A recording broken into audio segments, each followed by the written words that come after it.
할렐루야. 예, 주님의 사랑과 은총이 함께 하시길 예수님의 이름으로 축원합니다. 예, 말씀의 제목은 하나님이 뽑아 쓰시는 사람이라는 제목으로 함께 말씀을 나누면서 은혜를 받도록 하겠습니다.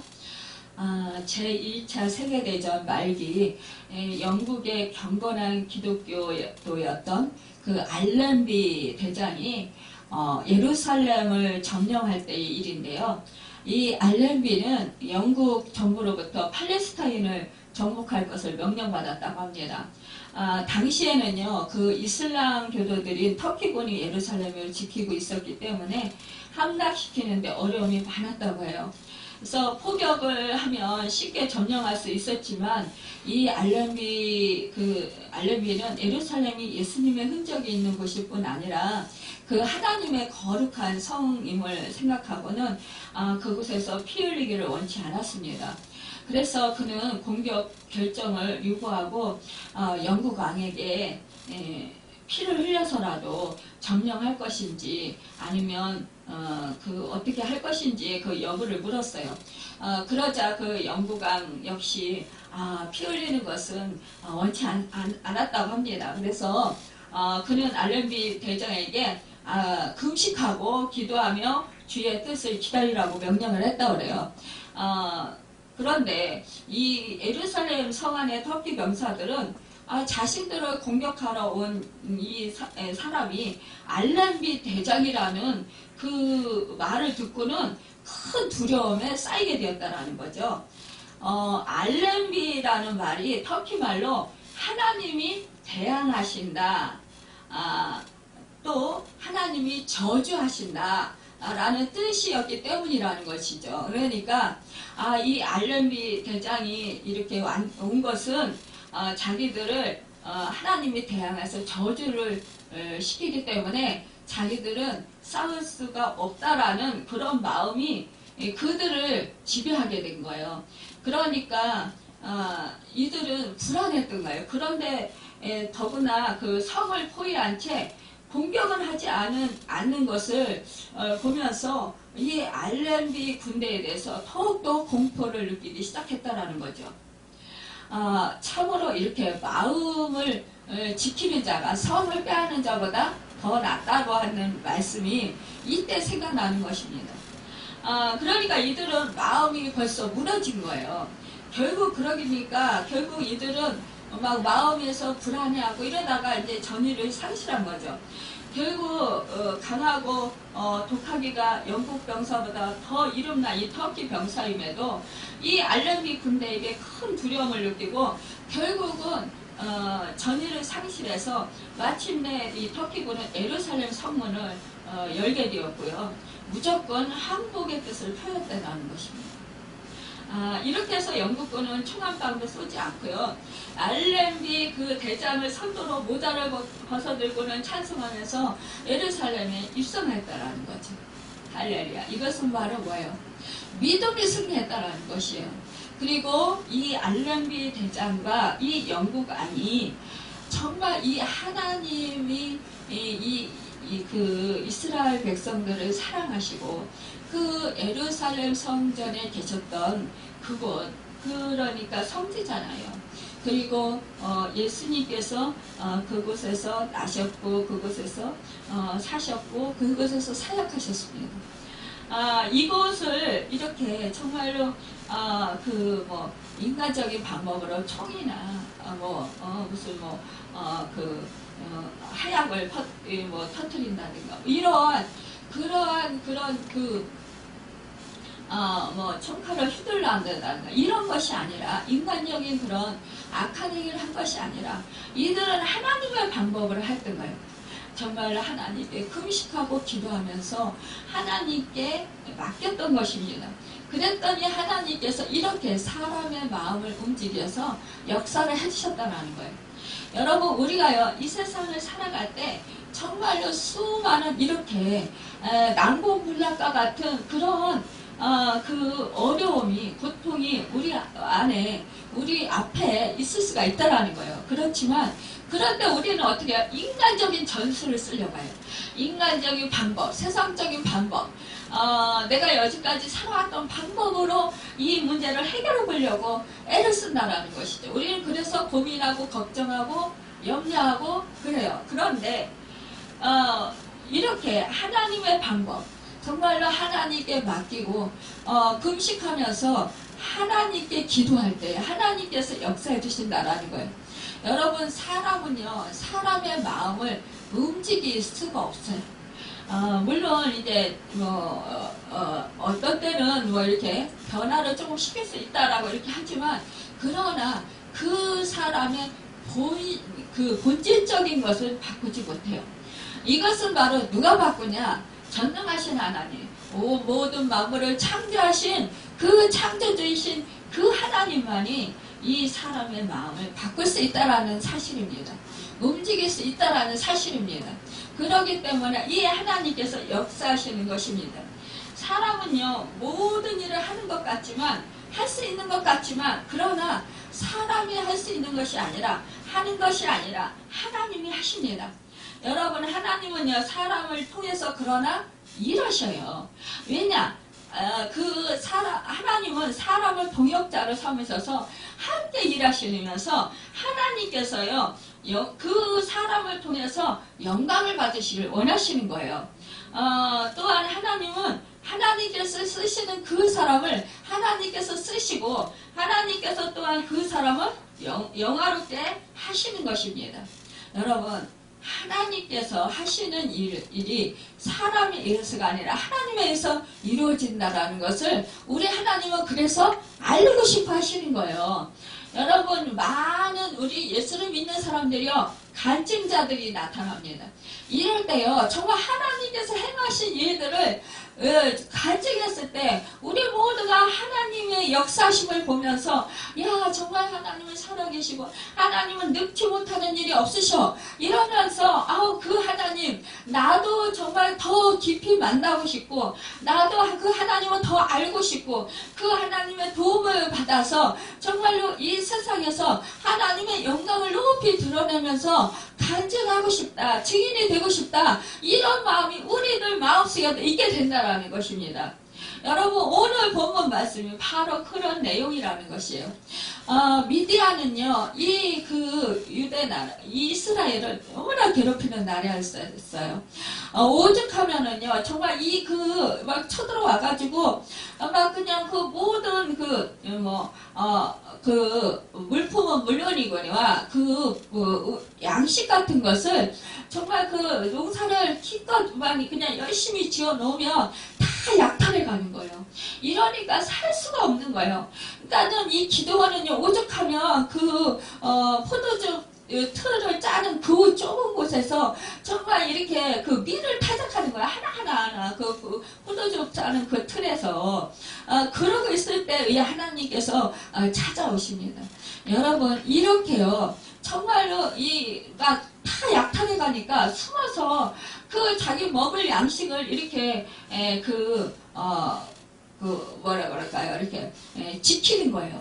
미디안에 이제 13만 5천 명 병사를 물리치기 식으로 이제 하나님께서는 완전히 이제는 미디안을 진짜 멸망시키겠다는 말씀 이제 생각을 하신 거예요. 그래서 하나님께서는 정말 하나님 혼자서도 얼마든지 그 미디안 군사를 다 13만 뿐만이 아니라 진짜 미디안 모든 족속을 다 멸하실 수 있어요. 그럼에도 불구하고 하나님은요, 이 기도원을 쓰시고자 하시는 거예요. 또한 이 하나님께서는 하나님의 사람들을, 하나님이 택하신 사람들을 쓰시고자 하시는 것을 오늘 말씀에서 보고 수 있습니다. 이 기도원은요, 미디안과의 싸움에 하나님의 뜻을 확인했어요. 하나님께서 그렇구나, 정말 미디안을 멸하시길 원하시구나, 이래서 이제 군사를 모집했는데, 아니 막 특별한 보상을 하지 않고 다만 나팔을 불면서 이제 전쟁에 미디안을 멸하기 위해서 하나님께서 이제 군사들을 모십니다 그러면서 그 나팔을 불며 사자를 보내었어요. 그런데 그 많은 사람들이 자원하는 마음으로 모여온 것이에요. 여러분, 전쟁에 나갈 때 아니 보상도 하나도 안 해주는데 정말로 자기가 자원하는 마음으로 이 전쟁터에 나가면 죽을 수도 있어요. 또 자기 몸이 다칠 수도 있어요. 또 전쟁에 나가면 자기 가족들 누가 돌봐요. 그런데도 불구하고 이들은요 정말로 이 나라를 지켜야 되겠다. 이 나라를 구원해야 되겠다. 이제는 미디안에서 더 이상은 이제는 속국이 돼서 이렇게 고통을 받고 살 수는 없다. 이 미디안은 침략을 받아서 이렇게 더 이상은 이 약탈을 당하면서 살 수 없다. 이러면서 이들은 정말 뜻이 있는 자, 의의를 가지고 있는 자, 정말 나라를 사랑하고 자기 백성을 사랑하는 자들이 이렇게 그 자기 마음, 자원하는 마음으로 이렇게 나온 것입니다. 전쟁에 참여하고자. 근데 하나님은요 정말로 어떠한 일을 하든지요 자원하는 자를 기뻐하십니다. 여러분 억지로 하기 싫은 거 억지로 정말 누구한테 막 이끌려서 막 하라고 해서 막 정말 억지로 마음이 내키지 않는데 하는 사람, 그런 사람을 기뻐하지 않는다라는 거예요. 우리도 그렇잖아요. 심부름을 시켜서 근데 정말 기쁨으로 내가 그 일을 하겠습니다. 그러면서 웃으면서 막 그냥 이렇게 자기가 막 나서서 이렇게 하는 사람은 정말로 어때요? 시키는 사람도 기쁘고 하는 사람도 기쁘고 서로 좋아요. 그러면서 어떻게 그 일이 정말 순전하게 잘 이루어져요. 근데 막 그냥 어떠한 일을 시켰을 때 막 하기 싫어가지고 나는 하기 싫은데 막 불평하고 막 이러면서 얼굴에 인상을 쓰고 막 짜증을 내면서 화를 내면서 막 이렇게 억지로 그냥 마지못해서 행할 때 그 시키는 사람도 기분이 안 좋고 또 하는 사람도 어렵고 이러니까 이 일이 시원하게 잘 진행되기가 어렵다라는 것입니다. 여러분 그런데요 정말 이렇게 하나님은 자원하는 자를 기뻐하시는데 이 기도원이 이렇게 모집을 했을 때 이 많은 인원이 온 거예요. 그러니까 하나님은 어떻게 했어요? 얼마나 기쁘시겠어요? 기도원의 군대와 미디안의 군대가 서로 마주보고 있습니다. 여룻바을이라 하는 이 기드온과 그를 따르는 모든 백성 일찍 일어나 하룻새 곁에 진을 쳤고 미디안의 진영은 그들의 북쪽의 모래산 앞 골짜기에 있었더라. 오늘 본문의 말씀에 1절에 말씀하고 있습니다. 또 여호와께서는 본문 2절을 통해서 너를 따르는 백성이 너무 많은 즉 내가 그들의 손에 위대한 사람을 넘겨주지 아니하리니 라고 말씀하고 있습니다. 여러분 자원하는 사람들이 이제 이렇게 몰려왔어요. 그런데 하나님께서는요 뭐라고 하시는지 아세요? 정말 너무 많대요. 13만 5천 명을 5천 명을 대항해서 싸울 3만 2천 명의 병사의 숫자가 아주 많대요. 하나님이요. 여러분 이렇게 말씀을 들었을 때 여러분과 저는 어떤 생각을 할까요? 13만 더 많아야 되는 거 아니야? 근데 이 3만 2천 명이 모였는데 이것도 많다고 그러시니 어쩌자고 그러시는 거야? 우리는 그럴 거 아니에요. 물론 하나님이 전능하시니까 하나님의 뜻이 계시겠지 이렇게 생각하겠지만 그러나 우리 인간적인 생각에는 그럴 거 아니에요. 아니야 숫자가 더 많아야 돼 이렇게 생각할 거 아니에요. 그런데 하나님은 이 숫자가 많대요. 정말 이러니까 정말 이해가 안 가는데 이때 하나님께서 뭐라고 말씀하시냐? 이는 이스라엘이 나를 거슬러 스스로 자랑하기를 내 손이 나를 구원하였다 할까 합니다. 여러분 그렇습니다. 이제 숫자가 많으면은 하나님이 싸워주셨어요. 그런데 당연해. 예전에 우리 자매님이 공무원 공부를 하는데 그러는 거예요. 제가 하나님께서 하나님의 영광을 위해서 하나님께서 그렇게 힘들지만 하나님께서 지금 연단하시는 거예요. 이러니까 그리고 분명히 하나님께서 합격시켜 주신다고 했으니까 합격시켜 주실 거예요. 그래서 하나님 영광을 받으실 거예요. 이랬더니 자매님이 뭘 하시는지 아세요? 이렇게 오래 걸려서 공부를 하면은요 누구든지 사람들한테 증거하면은요 만약에 합격됐어도요 그 사람들이한테 저 하나님이 도와주셔서 합격했어요 그러면 사람들이요 당연히 아무리 그렇게 오래 공부했으니까 합격하는 거 당연한 거예요. 이렇게 말할 거예요. 그래서 하나님이 하셨다 안 할 거예요. 이러면서 염려했던 적이 있었어요. 그렇습니다. 우리가 사람이 많고 그러면 당연히 사람이 많으니까 사람이 했어. 하나님이 하셨다 하더라도 사람이 했어. 이러면서 믿지 않는다라는 거예요. 그러니까 하나님의 영광이 더 높이 드러나지 않는다라는 거예요. 그러니까 하나님께서 말씀하시는 거예요. 너희가 했다. 그러면서 자랑할 거야. 이러면서 하나님이 숫자로 줄이시겠다. 이렇게 말씀하시는 거예요. 신명기 8장 17절에 보면 그러나 내가 마음에 이르기를 내 능력과 내 손의 힘으로 내가 이 재물을 얻었다 말할 것이라. 그러니까 그 싸우는 병사가 싸움에서 승리하면 마치 제 힘으로 승전한 줄 알고 자만할 것이라는 것입니다. 여러분 고린도전서 1장 29절에 보면 이는 아무 육체도 하나님 앞에서 자랑하지 못하게 하려 하심이라 하고 이렇게 기록하고 있습니다. 또 이사야 선지자는 피곤한 자에게는 능력을 주시며 무능한 자에게는 힘을 더하시나니 이사야서 40장 29절에 말씀했어요. 바울 사도는 고린도후서 12장 10절 이는 내가 약한 그때의 강함이라고 말했습니다. 이처럼요 하나님은 적은 인원이나 연약한 인간을 통해서도 큰 역사를 이루게 하실 수 있는 분이시라는 거죠. 하나님은요 전능하신 분이십니다. 그렇기 때문에요 아무리 한 사람이라 할지라도 하나님은 누가 없어도 사실은 역사를 하셔요. 그런데 뭐예요? 사람들은요 사람의 숫자가 많으면 분명히 우리가 했어 이렇게 한다라는 거예요.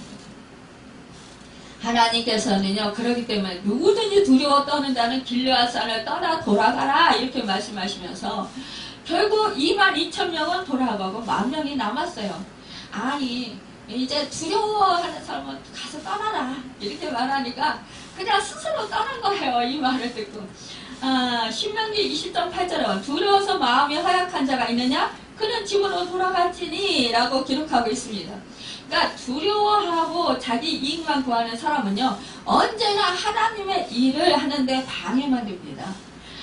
여러분 우리는요 그리스도의 일을 하는 데 있어서 믿는 사람들이 빠져나가 버리면 용기를 잃게 마련이에요.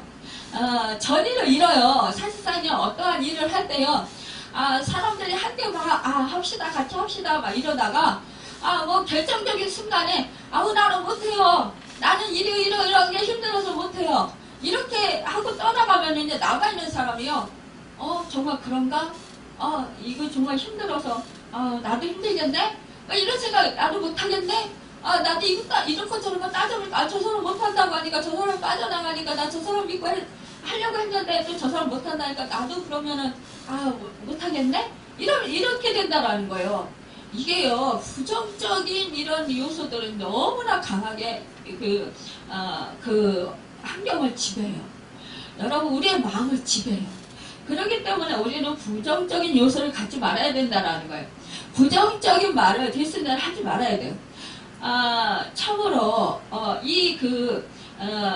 영적으로 하나님의 일을 하는 대열에 이 부정적인 마음을 가지고 있는 사람, 두려워하고 있는 마음을 가지고 있는 사람들은요 뛸 수가 없어요. 그 사람들은 그렇기 때문에 그 일에서 벗어났기 때문에 다른 방도가 없어요. 그 사람은 그들을 끌고 가봤자 더 사실상 어려워지는 거예요. 그렇기 때문에 하나님은 오히려 정말 마음이 견고한 사람 몇 사람만 데리고선도 하나님의 역사를 하시는 것입니다. 본전에 두려워 떠는 자라고 하는 말씀은요 샛길로 몰래 도망하는 자를 의미합니다. 하나님의 일, 그러니까 영적 사업은 결코 사람 수에 따라 되는 것이 아니에요. 우리는 사람이 많으면 모든 일이 잘 될 것이야 막 이렇게 하지만 아니 그렇다라는 거지요. 여호와의 구원은 사람의 많고 적음에 달려있는 것이 아니라는 것입니다. 만일 이스라엘이 미디안보다 훨씬 많은 수를 가지고서 승리하였더라면 그들은 자신들의 힘과 능력 때문에 승리한 것으로 생각해서 하나님을 저버리게 된다는 것입니다. 그러나 하나님께서는 처음에 13만 5천 명의 군대에 대항하는 3만 2천 명의 숫자도 많은 숫자라고 하시면서 이제 두려워하는 자들을 돌아가게 할 것을 명령했어요. 그러니까 정말로 어떻게 2만 2천 명이 돌아가고 10,000명이 남았어요. 오늘날 우리의 교회에도 일하는 자의 수가 아무리 아무리 많다고 해도 그들이 믿음이 없는 자라면 그들을 통해 역사가 이루어지지는 않는다라는 것입니다. 비전을 가진 소수에 의해 하나님의 나라는 확장되어 가는 것입니다. 남아있는 자들이 하나님과 더불어 구원의 역사를 이루어 갈 사람들이라는 것입니다. 그래서 서로 남아있는 사람들이 서로 힘이 되어주고 서로 정말 마음을 합하고 하나님께 기도하면서 하나님의 도우심을 구하고 하나님의 그 인도하심을 잘 받기를 원하면서 그 길을 따라가면 역사가 이루어진다는 것입니다. 여러분, 이제 하나님께서는 10,000명마저도 그런데요, 전부를 원하지 않으셨어요. 이 10,000명도요 많다고 하나님은 이렇게 생각을 하신 거예요. 어떻게 해서 그러냐? 하나님께서는 이제 기드온에게 군사들을 물가로 데려가 물을 마시라라고 명령하셨어요. 아니, 사람들은 날씨가 더워서 많이 목이 마르고 막 갈증이 났었을 것입니다. 그러나 물을 마시는 일 역시 군사를 선발하시는 하나님의 시험이었던 것이에요. 하나님은 그런데 기드온에게 선입견을 가지지 못하도록 어떤 사람을 선발할 것인지에 대해서는 일체 말씀하시지 않으셨어요. 단지 무릎을 꿇고 혀로 그 무릎을 꿇고 그 물을 마시는 자, 또 그 무릎을 꿇지 않고 손으로 떠서 그 물을 혀로 핥아서 먹는 자, 이러한 자를 따로 세우라고 하는 거예요. 그러니까 이 기드온이 이제 그 병사들 온 병사가 되겠다고 온 그 사람들은 물가로 데려가 가지고 이제 물을 마시게 하는 거예요. 기드온이요 정말 이 물을 마실 때 무릎을 꿇고 물을 마신 사람들, 그 사람들과 또 손으로 물을 떠서 마신 사람들은 이렇게 헤아려 볼 때 정말 너무나 힘들었을 거예요. 그런데 아마 제 생각에는 그랬을 것 같아요. 무릎을 꿇고 이제 물을 마신 사람 이렇게 손 들어라 그랬을 것 같아요. 그러면 이제 그 사람들이 나올 거 아니에요. 이쪽으로. 그럴 때 9,700명이 무릎을 꿇고 마신 사람이라는 거예요. 근데 손으로 물을 떠서 개가 핥는 것 같이 그렇게 마신 사람은 300명이었어요. 그래서 따로따로 이렇게 이제 양편으로 이제 배치를 하는 거예요. 그러니까 서게 한 거예요. 무릎을 꿇고 물을 마신 사람 따로, 또 손으로 물을 떠서 개처럼 핥은 사람 300명 따로 이렇게 따로 서게 한 거예요. 그런데 하나님께서는요 어떤 편을 택하셨냐? 9,700명, 우리 같으면 많은 사람 숫자를 택했을 거 아니에요. 근데 하나님은 이때도 300명을 선택하시는 거예요. 무릎을 꿇고 머리를 진짜 고개를 쳐박고 물을 막 들이마신 사람, 그런 사람들은 어떻게 해요? 그런 사람들은요 왜 하나님이 택하지 않았을까요? 이 사람들은 자기 개인적인 안락을 제일 목표로 두는 사람이라고 이렇게 생각한다라는 거죠. 여러분, 그런데요, 이것은 하나님의 뜻이 아니에요. 우리가 이렇게 해석을 하는 거예요. 그랬을 것이다 이렇게 생각을 하는 거예요. 그 사람은 경계를 게을리하는 태도로 그 사람들이 자기 자신만을 생각하는 정욕적이고 육신적인 사람들이다. 자아가 죽지 않은 자기 중심적인 사람들이다. 자아가 죽지 않으면 하나님께서 기도에 응답하시지도 않으시고 주님이 쓰시지도 않으신다. 이렇게 해석하는 해석자들이 있습니다. 물론 이 해석도 우리가 생각하기에는 맞는 것 같아요. 그러나 이것이 바로 하나님의 뜻하신 그런 올바른 해석이라고 보기에는 부족하다라는 것입니다. 여러분, 그런데 목이 마르다고 해서 앞으로 전쟁을 하러 가는데 싸울 일은 생각지도 않고 입을 그 물에 들이대고 고개를 쳐박고 꿀꺽꿀꺽 그렇게 약간 마신 사람은요 막상 전쟁터에 나갈 때는 몸이 무거워져서 움직이기가 몹시 둔하고 뛰기라도 하려면 배가 출렁거려서 배가 아프기도 할 거라는 것입니다. 우리가 만약 목이 말랐어요. 그래서 물을 막 시커 마셨어. 그런데요, 한번 걸으려고 하면 몸이 둔해요. 그리고 막 이렇게 뛰어보세요. 출렁출렁 뱃속에서. 그래서 뛰기가 힘들어요. 여러분, 하나님께서는요, 물 마시는 방법으로 구분하신 이유는 또 한편을 생각하기에 목이 마르다고 해서 절제하지 않고 배 터지게 물을 마시는 사람은 전쟁터에 달려가면 안 될 수도 있다는 거예요. 실제로 이 전쟁의 승패는 후에 물 문제로 판가름 나게 되는데 얼마나 자신과 싸워 이기느냐로 판가름이 나는 거예요. 기드온이 미디안의 주력 부대를 공격해서 격파했을 때 패전병 가운데 상당한 힘을 가진 세바와 살문나가 함께 도망칩니다. 기드온과 300명의 용사들은 먹지도 못하고 마시지도 못한 상태에서 끝까지 그들을 추격해서 잡아옵니다. 그러니까 하나님의 군대는요, 자기의 욕망을 절제할 수 있어야 한다는 거예요. 당장 목이 말라도 물을 많이 마시면 몸이 둔해지는 것을 알고도 손으로 물을 떠서 입만 축일 줄 아는 그런 사람을 사용하신다는 거예요.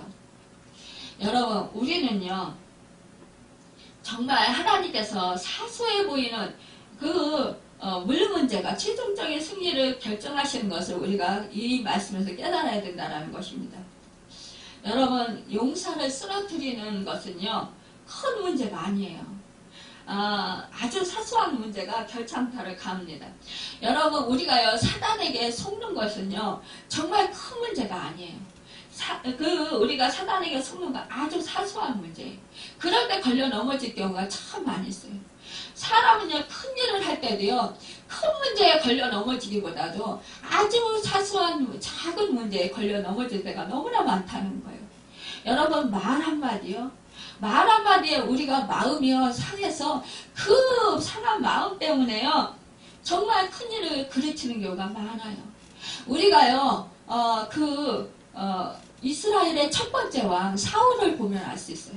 사울을 왕이도요, 정말로 다윗이 정말 골리앗을 쓰러뜨리고 정말 많은 적들을 물리쳤잖아요. 전쟁에 승리했어요. 그런데 정말 사울 왕이잖아요. 왕인데 이 여자들의 창화하는 소리, 다윗은 만만히요, 사울은 천천히요. 창하는 이 소리에, 그때 사단이 그의 마음에 들어갔다고 했어요. 그러니까 이 사울은요, 사울 왕은 왕임에도 불구하고, 다윗이, 자기보다 이제 정말, 높아지고, 이제 자기의 아들인 요나단이 왕이 되어야 되는데, 이 다윗이 왕이 되고 자기 자리를 차지할 것이라는 생각에 그때부터 이 다윗을 미워하기 시작했다는 것입니다.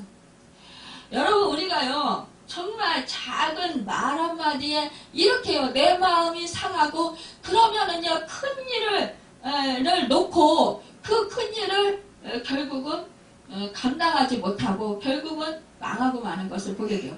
이 사울왕이 결국은 어땠어요? 아니, 이 나라를 정말로 잘, 하나님께 기도하면서 하나님의 도우심을 받아서 잘 정말 정말 하나님의 뜻에 맞게 아름답게 그렇게 나라를 세워가야 함에도 불구하고 정말 그런 왕이잖아요. 왕의 자리가. 그럼에도 불구하고 어떻게 했어요? 다윗을 원수로 알고 다윗만 죽도록 군사들을 풀어서 쫓아다녔다라는 거예요. 죽이려고. 결국은 에너지를 어디다 다 썼어요? 다윗이 자기 사위잖아요. 그럼에도 불구하고 이 다윗을 죽이려는 데만 온 신경을 다 쓰고 거기에만 에너지를 다 쏟았다라는 거예요. 우리가 이렇게 되기 쉽다라는 것입니다. 우리가 일상을 살아가면서요, 우리도 정말 이렇게 사소한 것에 마음을 뺏기면 우리가 하나님이 나에게 주신 사명을 잊어버리고요, 그냥 내가 지금 당장 그 마음 상한 나를 괴롭히고 나에게 마음을 상하게 하는 그 사람을 어떻게 해서라도 정말 그냥 원수를 갚아주고 싶어하는 그런 마음이 있다. 용서를 하지 못하고 간용하지 못하고 감싸주지 못하고 야 내가 이만큼 당해서 내 마음이 상했으니까 너도 한번 당해봐라 이러면서 용서하지 못하고 자꾸 그 사람을 원망하고 미워하고 저주하고 여러분 우리는요 어떻게 하나님께서 우리를 사랑하십니다. 여러분 하나님이요 나를 향하신 뜻이 계시고 계획이 계셔요. 나를 통해서 하나님께서 큰 역사를 이루시고자 하시는 그런 목적이 계시다라는 거예요. 우리 하나님께서는 우리 한 사람 한 사람에게요 큰 꿈을 가지고 계셔요. 비전을 두고 계신다라는 거예요. 그런데 우리가 그것을 찾아서 나는 그 사명에 맞게 하나님의 뜻을 맞게 하나님의 인도하심을 잘 받고자 거기에 목적을 두고 거기에 내 초점을 맞추고 거기에 하나님의 말씀이 나를 어떻게 인도하시는가 하나님이 나에게 뭘 원하시는가 하나님이 나를 어떻게 살기를 원하시는가 여기에 목적을 두고 그것을 초점을 맞추고 따라가야 되는데 그렇다면 어떻게 해요?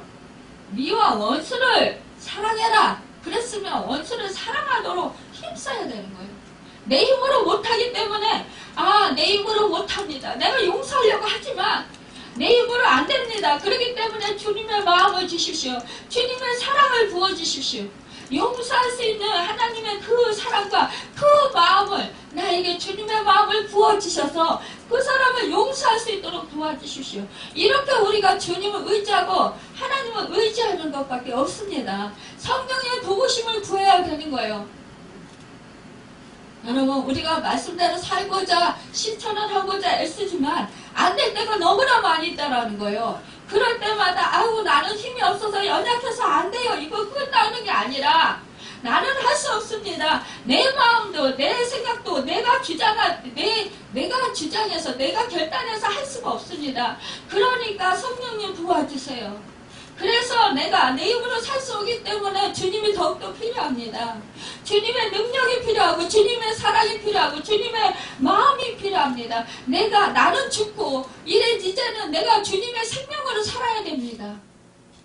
주님이 내 안에 주인이 되셔야만 됩니다. 나는 사라지고 이렇게 그래야 내가 주님의 생명으로 주님의 능력으로 주님의 사랑으로 주님의 그 은혜로 주님의 지혜로 살아갈 수 있습니다. 이렇게 내가 여러분 고백해야 되는 것입니다. 그럴 때마다 우리 주님의 능력이 주님의 사랑이 주님의 생명이 내 안에서 자꾸 더욱더 강해지고 풍성해지고 더욱더 능력이 더 세어지는 것입니다. 그리고 여러분 지혜가 더 풍성해지는 것입니다.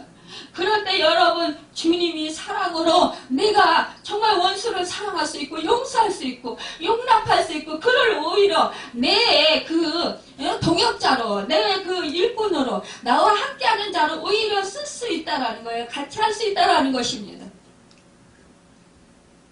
여러분 주님은 어떻게 했어요? 주님은 정말로 주님을 배신한 제자들까지도 다시 부활해서 찾아가시고 그들을 떡을 먹여주시고 그들을 어떻게 했어요? 용서하시고 사랑해 주셨어요. 오히려 그들을 다시 불러서 다시 제자로 삼아주시고 그들을 일으켜 세워주셨고 그들로 하여금 일꾼들로 세워질 수 있도록 은혜를 베풀어 주셨던 것입니다. 여러분 우리는 이렇게 정말로 주님께 정말 나의 부족함을 우리는 인정하고 나아갈 수 있어야 됩니다. 여러분 사단의 미혹이 많은 이 세상에서 정말 많은 사람들이 이 세상에서 방심하고 경계를 게으리하는 자 참된 십자가의 군사 역할을 제대로 할 수 없도록 만드는 것입니다. 여러분 우리는 늘 하나님을 의지하고 나아가야 합니다. 여러분 참으로 기드온에게 우리 하나님은 말씀하십니다. 이 기드온은요 연약한 자예요. 소심한 자예요. 여러분, 그런데 정말 포도주 틀에서요, 그 미디안 군사들, 그 사람들이 약탈해가는 그것이 무서워서 정말 숨어서 그 포도주 따는 곳에서, 그 좁은 공간에서 그 밀을 타작하고 있던 아주 소심한 사람이라는 것입니다. 그런데 주님은 찾아오셔서 그에게 큰 용사여 라고 말씀하시는 거예요. 이게 어찌된 일이냐, 내가 무슨 큰 용사냐, 나는 정말 지지리도 못 났는데 남자가 돼가지고 이렇게 정말 그 미디안 군사들이 그 약탈해가는 것이 두려워서 이렇게 쪼잔하게 이렇게 살고 있는데 나보고 큰 용사라니. 여러분, 그런데요, 우리 하나님께서 그의 마음, 그의 상태를 너무나 다 아셨어요. 그래서 그 바알신을 섬기는 그것들을, 동상을 제거하라 이렇게 말씀하셨어요. 결국은 이 기도원은요 그렇게 했고, 결국은 하나님께서요 이 그 기도원에게 그 진영에, 미디안 진영에 내려가 보라고 해요. 네가 혼자 가기 힘들면 네 부하를 데리고 내려가라 이렇게 말씀하시는 거예요. 그러니까 기도원이 그 미디안 지정에 가만히 밤에 내려가서 정탐을 합니다. 그런데요, 하나님께서는요, 이 기도원의 연약한 것을 아시고, 벌써 그 기도원 용사 중에, 그 병사 중에 꿈을 꾼 사람이 그 꿈 얘기하는 것을 듣게 합니다. 오늘 읽지는 않았지만, 오늘 본문 이후 7장 13절을 보면은요, 기도원이 그곳에 이른 즉 어떤 사람이 그의 친구에게 꿈을 말하여 이르기를, 보라, 내가 한 꿈을 꾸었는데 꿈에 보리떡 한 덩어리가 미디안 진영으로 굴려 들어와 한 장막에 이르러 그것을 쳐서 무너뜨려 위쪽으로 그 엎으니 그 장막이 쓰러지더라. 이 말을 들은 기도원은 하나님의 말씀대로 더욱 강하게 되었다라고 했습니다. 여러분, 뭐예요? 이 말은 보리떡이에요? 자기가 보리떡, 개떡 같은 존재였다라는 거예요. 여러분, 우리가 살아가면서 어떤 일이 잘 안 되고, 내가 너무 그 일을 잘 못해서, 이 개떡 같은 일, 정말 나는 개떡 같아. 나는 개떡 같이 아무것도 할 수 없어. 여러분, 정말 이렇게 우리가 말하잖아요. 개떡은 뭐예요? 저 보리떡, 정말 맛도 없고, 별로 영양가치도 없는 그런 것이 그 보리떡이라는 거예요.